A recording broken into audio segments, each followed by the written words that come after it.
Some more Q&As have come in. I love questions. Let's get into it.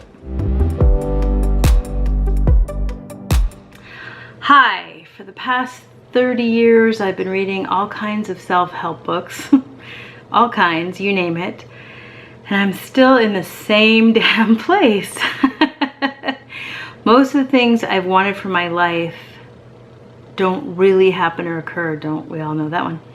I'm tired, and it feels like everything I want to do or want to have in my life are behind a big wall of fear. We can all relate to that.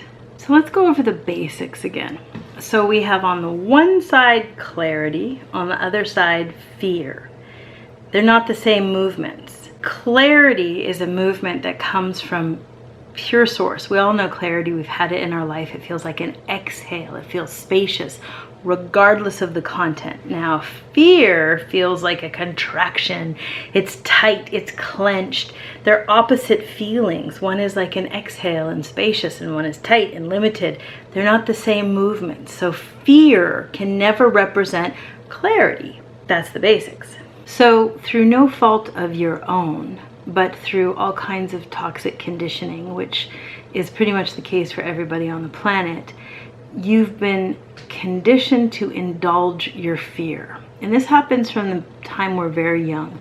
We get hardwired into our system because as children, we are mirroring the adults in front of us. If our parents go and they purchase organic food and, feed us beautifully 3 beautiful meals a day, but they often miss meals, eat standing up, eat whatever happens to be in the room, it means that the children will eat whenever they can, often miss meals, eat standing up, but they will treat other people with organic food and regular meals, right? Because children mirror. So when you were a child, you mirrored the people in front of you. And I suppose if you just took a minute right now and looked at those people in front of you, you could probably see how much of them were moving from fear, indulging fear. So again, if we visit the basics, fear is the primary source movement, but it has all these beautiful threads: control, anxiety or panic, very recognizable, but guilt,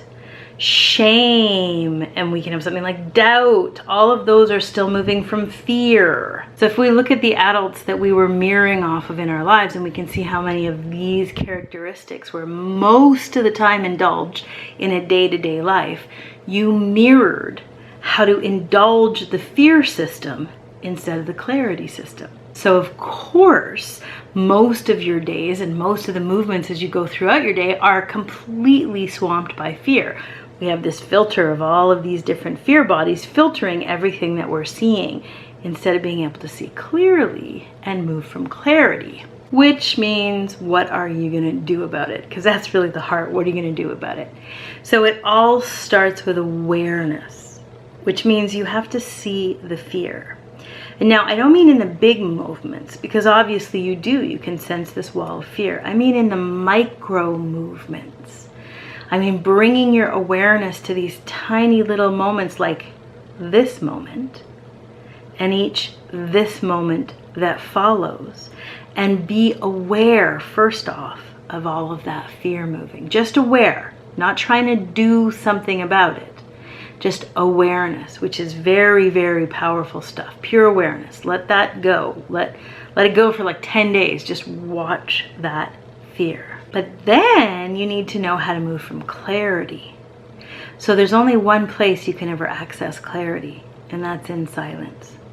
And it doesn't matter what walk of life or gender or culture, everybody has only ever found clarity in stillness. So great composers or artists, they get this creative muse. It happens when they get still. In more rural traditions, maybe people go for hikes or go hunting or fishing, which really means just sitting there being still and clarity comes. But we can do retreat, we can do meditation, and really a daily meditation practice in order to get to stillness. Because at the other end of stillness, that's where clarity comes. So that's the second most important thing you need. And I guess thirdly, you're going to need some more sophisticated tools, because you're going to need to do some healing for real, not just reading about it, but actually applying it. And for that, we're going to need some coaching support. Reading a book doesn't allow for the self-awareness to come in, not at the level that you can have when you have a coach or a mentor. So you want to download that book, From Fear to Freedom, which is going to be right here. You're also going to need to take my course, 7 Days to Free Your Mind. That's the first beginning tools of some great healing.